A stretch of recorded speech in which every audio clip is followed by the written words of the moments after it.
marketplace has thrown up a million opportunities and challenges for some of the world's biggest companies, and the best will tell you that just as one thought they had finally cracked it, they were proved wrong.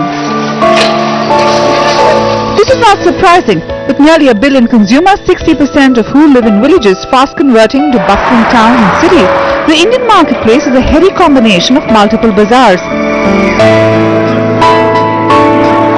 In parts akin to High Street Manhattan, in others as basic as Sub-Saharan Africa. Over here, aspiration meets the desperate need to ensure the basics, and all of this can coexist within a kilometer. So how do you understand the Indian consumer in a marketplace like this? And as a starting point, what's the Indian consumer like? I mean, in most other countries around the world, there's a relatively small demographic divide. Here in India, clearly you have millionaires, billionaires, who can basically buy anything on earth that they want, and you have an incredibly, poor generation, that are struggling to get by. So actually understanding the consumer is very challenging in India. So I think the most successful companies in India, though, are approaching this challenge with vigour. They are spending time understanding the nuances. They're looking at the different tastes, the different appetites. And I think the one thing that's very common to every Indian consumer is the high aspirations. Everyone is positive about the future, and everyone wants to better themselves. And we're seeing that pretty much whatever brand area that you own, whatever category you're in, the common theme is how can you satisfy that thirst for a better lifestyle going forward. That's the one common trait that we see across every single consumer. One of the big challenges is that a lot of these different segments coexist in any given geography. So does that put a new challenge for brands and or companies, and how do they deal with this? Yeah, it does. I mean, if you think about India from a retail landscape, if we're talking about fast-moving consumer goods, then a lot of the story has been about Metro India and how has that grown, and certainly in recent years that's fueled a lot of the growth. But increasingly now we're seeing rural India start to emerge, and some of the work that we've shared recently actually says that the fastest growing part of India is actually what we call small town India. So the towns where you have less than 1 lakh population, they're growing at 1.5 times the rate of India per se. And in those small towns, exactly as you say, you have people who are very akin to the rural population, just getting by, very dependent on monsoons and agriculture. You also have an increasingly wealthy generation that probably at some stage will be looking to move into the big metros. So how you do micro-marketing in India, is a huge challenge for a lot of companies, and puts a lot of pressure, I think, on the whole infrastructure. Mr. Mahendran, let me ask you, Godrej is a company which has had a long run in India. Yeah. I mean, you've already discovered a lot of the concepts that we are talking about in the consumption space. What's your own experience like? What's the real Indian consumer like? As you rightly said, we are addressing the roughly about 400 million Indians are using any one of our Godrej products on a daily basis. So we are in India for more than 100 years addressing the consumer needs, basically. Our focus is straddling across, let's say, India as a geography. In the appliance businesses, for example, Godrej is there for more than 60 years in India. Let's take refrigerator as one of the appliance. We've been addressing again top of the pyramid, middle of the pyramid, and the bottom of the pyramid. Today we have gone to the extent of giving a low-cost refrigeration for the rural India, which costs you something around 1,500 rupees a refrigerator for the rural India. So our constant endeavor across categories is starting across the profile. Might have been the way the way the consumer or the market evolved in the last couple of decades. My question, Mr. Mahendran, is what Justin posed. Are segments merging into each other right now as aspirations grow, as more wealth seeps into rural India, and how are you tackling something like that? Yeah, I Justin did touch about that, what is observed the aspiration levels of the consumers. But our understanding is we've been in the various decade after decade in this. Our observation is very clear. In the last 2 decades, we see the GDP growth is pretty steady state, I would say. At least if you take the last 10 years, India, It's been growing at 6 to 7%, or even sometimes we have touched 8. Okay, this year we are slightly slowing down. We'll be at 6% and not. But if you really look at an economy like us, and you have a very consistent or a sustained level of GDP growth for 2 decades in this case, if you look at other countries in the emerging market, I'm saying specifically in emerging markets, that's the root cause for what Justin's observation of today. If Justin is going into the Indian market, the consumer aspiration level, my belief is that it is nothing but the GDP growth which is there. A lot of people, Justin, has spoken about that inflection point when per capita comes to a certain stage, when the actual consumption becomes a dynamo kind of an impact. I mean, we've seen that in China, we've seen that in many other emerging markets. Is India at the precipice of that, or has the slowdown of the last 2 years really pushed it slightly? I think, as Mr. Mahendran says, if you look at it long term, it's a great story, and it's a pretty consistent story for India as well. And whilst this year, it may be slightly slower than we've seen in previous years, fundamentally it's still extremely sound.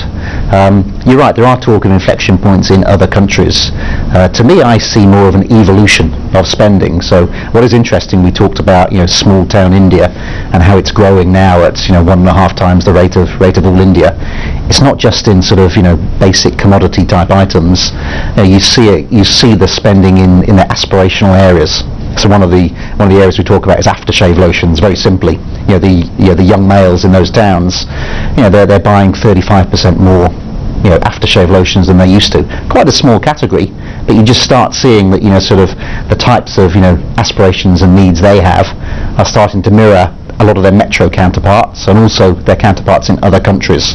And whilst I think GDP growth is certainly a big driver, I think what we're also seeing in recent years is a lot more connectedness. People are listening to the media, internet connectivity is starting to increase. It's still small in rural and small town, but it's starting to increase, and as you get more connectedness, those consumer aspirations continue to grow.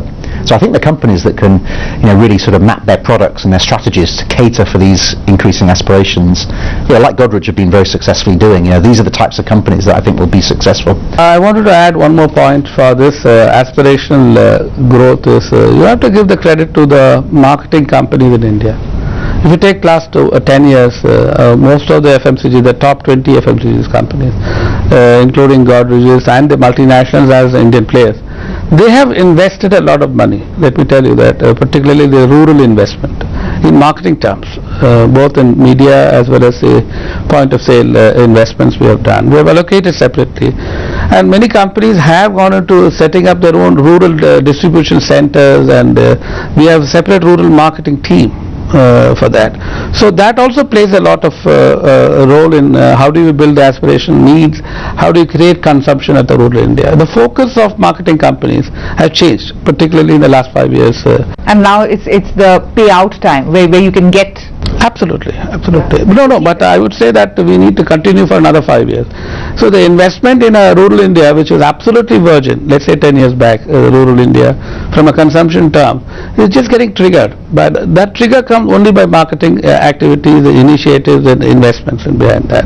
Now all the companies are focusing on that, whether they're companies from outside India who are coming into India or Indian companies per se. So that is another major driver apart from GDP. And this is one of the things that Mahendran and Godrej are focusing on. But as Indian companies expand globally, they need to understand their consumers more accurately than ever before. But can they truly understand what drives consumer behavior across the world? And is it possible to delve into the mind of the consumer? Find out when we return.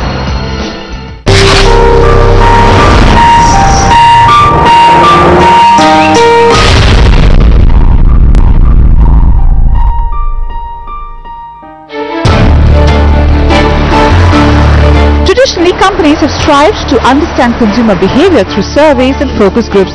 But increasingly, with stakes so high, some of the world's biggest companies are investing huge sums of money using new techniques to go deeper into the consumer psyche and the brain. In fact, combining the science of neurology and the art of understanding behavior, Dr. A.K. Pradeep, the founder of NeuroFocus, a neuromarketing venture, explains to what extent companies are going to understand consumer behavior. But what is neuromarketing? But I'll tell you, it's actually very simple. We use something called EEG. It's for electroencephalography. 32 to 64 sensors that you put on a fashion forward cap on your head. You look very nice when you wear it, right? Each sensor measures the brain at 2,000 times a second. So you snap your fingers, 128,000 measurements are done from all across the brain. The term all across the brain is very important because the brain is kind of simply broken down into core component parts. So when I measure the entire brain, I know how visually excited you were from your occipitals, how audio was exciting from your temporals, was taste, touch and smell exciting from the parietals. And by the way, did you pay attention? Were you emotionally engaged? And by the way, did you move it to memory? Attention, emotion and memory all measured directly at the brain. From this you extract the core metrics every marketeer cares about. Number one, purchase intent. You watched it, are you motivated to buy? Number two, novelty or newness. With so many products and features, does it look new and novel? And number three, understanding or comprehension. Did you understand it? You spoke about the process involved. Let's look at the output of this, the outcome of this. Sure. What have your research attempts found out as far as the consumer behavior is concerned? Absolutely. What drives people to buy? Absolutely. People are driven through emotion. The real question is, what causes people to come to the retail store? What is the magic in the aisle that can make things happen? Everybody believes I must give consumers reasons to buy. Sorry, wrong. There are 7 dimensions as to why consumers buy in a retail store. Very simple. Number one, information, right? Is the information simple, clean, concise? And oh, by the way, is it a single metric? Not many. One. In the world of cameras, megapixels. World of computers, gigahertz. World of automobiles, mileage. It's a single metric. Information. Number two, interaction. Do you allow your consumer to interact in the aisle with your product? Or do they just have to pick it up and walk away? Interaction is key. 3, something you would understand very well, entertainment. Do you entertain your consumer at the aisle? It makes them buy more than you think it does, right? You must be entertained. Number 4, education, right? You may think education is a PhD. No, I have one that didn't give me education. Education is knowledge, nuggets of fact. If I told you 95% of human behavior is non-conscious, 5% is conscious, right? So education is very key. Information, interaction, entertainment, education. And you got simplicity, all right? It is complex to be simple.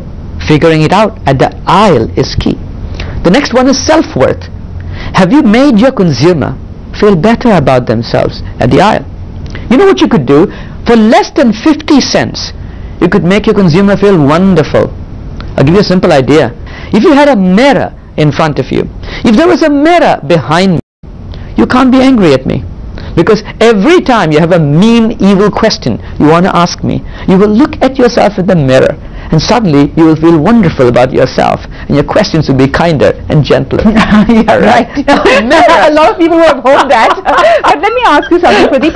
All of this is working backwards from trying to understand what works in a brand, what makes a brand connect with a consumer, right? And how have brands had a relationship that has, actually grown over years and sometimes even generations? So look at the successful brands. What's a successful brand according to you? And if you can work backwards, what makes a successful brand what it is? There are again, for anything that I say, there are 7 dimensions, but there are 3 that are primary and critical for a brand. In fact, I would say 4 that are very critical for a brand to connect. I would urge you to focus on feelings, values, benefits, and metaphors. A brand must evoke feelings. A brand must be deeply rooted in values. A brand must provide benefits to the consumer, which are things about themselves that the brand speaks on their behalf.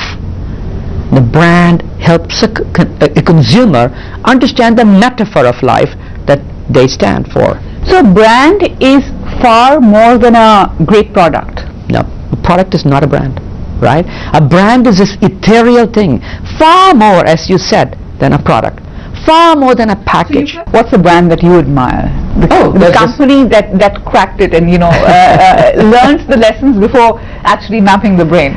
I'll tell you, I never wear t-shirts with any brands on them, excepting for one. All right?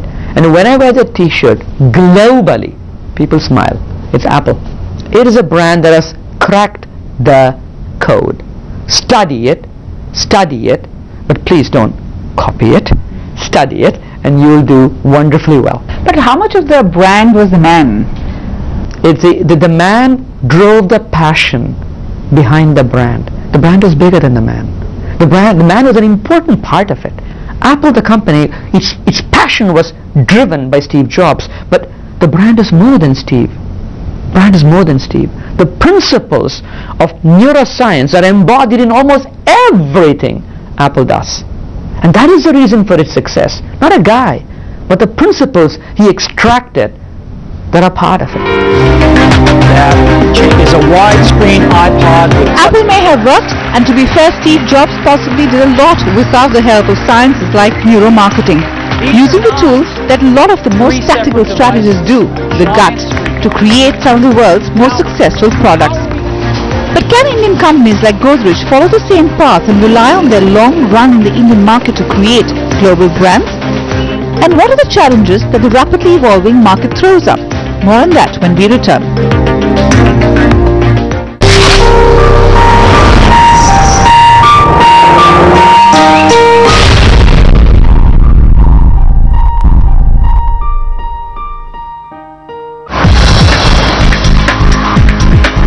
As Indian companies look at expanding across markets, one of the biggest challenges they face is the changing demographics.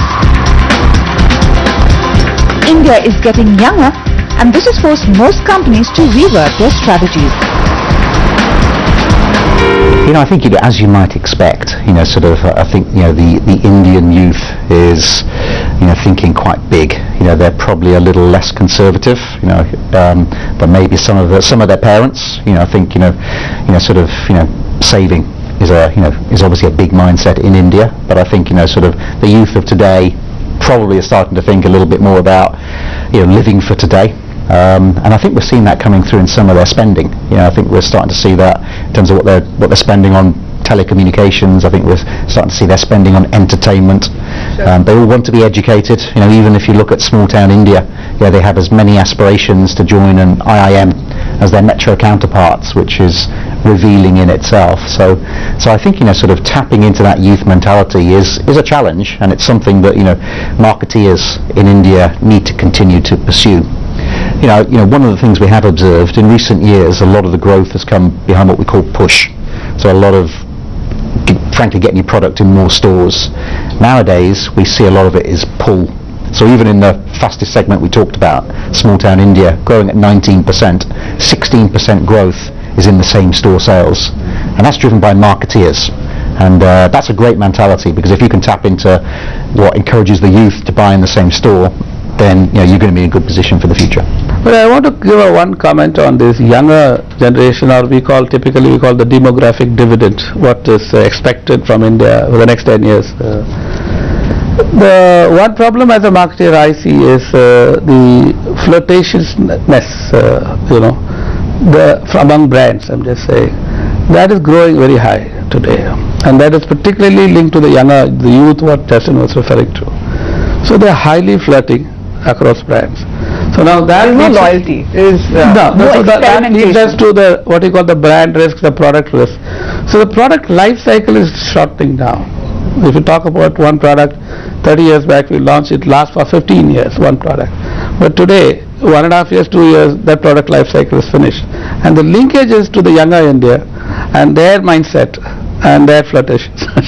So that's one of the issues we are facing. So tell me something, does the value for money concept work with this very aspirational youth? Won't they want better, more wow factor? I mean, will that have to redefine the concept of value for money in India? I think a lot of the youth in India want to look good in front of their friends. So a lot of that is about having the latest gizmo, the latest technology, just just as Mr. Mahendran's exactly right, that they are less brand loyal, they're also the first people to try and take advantage of a new item that is launched. So absolutely, I think you're going to have to keep innovating, you have to keep more experimentative, and you're going to have to start using things like digital media in a much bigger way, because that's how these... That's the platform to communicate. Absolutely. But Mr. Mahendran, let me ask the same question to you. Value for money for a lay person implies a certain sturdiness, a certain security. Okay, does that paradigm have to shift and change when you're talking about the youth of today? Do you have to add a wow factor as a value for money aspect? Absolutely, I fully agree and endorse that view that today, as we said about the youth coming in as a consumer profile we have, and we have clearly identified the wow factor is typically a bust. We have just now relaunched the Synthol soaps, etc. in the country, and one of our briefing to the marketing and the marketing innovation team has brought in, there is a wow factor to that. How do you look at a soap packaged, designed, the color graphics, etc., etc. So a lot of things goes into a product development, and the wow factor is a must today, and that's the expectation of the younger generation today. Justin, is this why pretty much every Indian company is going in for that rebranding, where they're looking more colorful, more vibrant, more energetic, than they have in the past? Is that the reason? I think it's certainly part of it. I mean, you've got to, we're an entrepreneurial society in India. So I think people want change, and I think they want it in every aspect of their lives. So they want it in the products and brands. They want it in the way it's presented to them. So yeah, I think appearance does matter. And as I said, Indian consumers take their time, to look at brands, to make their choices. So I think the more that you can disrupt autopilot mode, as we would call it in shopper marketing terms, the better. And packaging is certainly one way of doing that. So I want to ask you a tough question last. If you were to look at one home truth that you have landed on the Indian consumer after all the work that you've done in the Indian market, what would it be, Mr. Mahendran? One home truth which we have landed on is that, as I said, the expectation or the aspiration level of the Indian consumers have gone up, and there we are finding it difficult to satisfy those expectations. With the current volatility in the global market, in commodity pricing and etc., we as FMCG players, we are getting squeezed in margins, etc. So we have to, the challenge is in the next 5 years, how do you continue your growth, holding on to your margin squeeze, etc., and satisfy the Indian consumer. On one hand, you have to look at the front end of the consumer relationship, and on the back end you have to look at your business per se, and that is the dichotomy. Meeting both ends is going to be a challenge in the next 5 years. Justin? I think we've touched on it a bit, but I think the fickleness of the Indian consumer. I think you can spend a lot of time and energy building your brand, but if you don't continue to have the right price points, the right innovation going forward, and the right way to communicate with your consumers, they will leave you just as quickly as they joined you. And I've seen a lot more brand disloyalty, if you like, in India compared to other countries, and I think that's going to be the ongoing challenge for marketeers. And this is just one of the many challenges that some of India's best-known companies will have to grapple with as they begin expanding around the globe. And with innovations like neuromarketing and their own expertise gained on the ground in India, helping them understand the consumer better, they may just crack the code.